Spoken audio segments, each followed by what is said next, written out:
موضوع بقى ان مكتب الارشاد ده هو اللي بيحكم بقى كليشيه قوي، كل واحد بقى يقول لي بقى المرشد هو اللي بيحكم. الكلام ده غلط يا جماعه، كل واحد جوه الاخوان له فكر مستقل، له الدماغ بتاعته، مش اي حاجه المرشد يقولها الناس جوه الجماعه هتسمعها. لتحقيق الامن، لحل مشاكل الناس، للوقوف امام الازمات المفتعله وامام فلول الشعب، فلول الحزب. انتم تعلمون ما يجري على الارض، المرور، الامن، عدم الاستقرار، الايحاء بان مصر فيها مشاكل ولن تحل.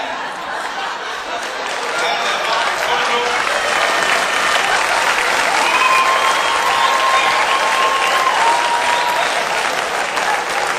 لا لا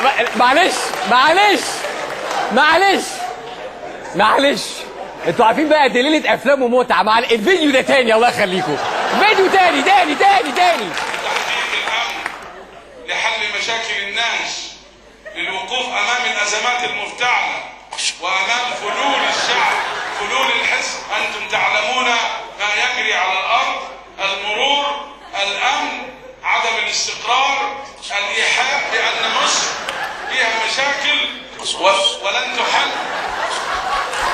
هذا الامر كله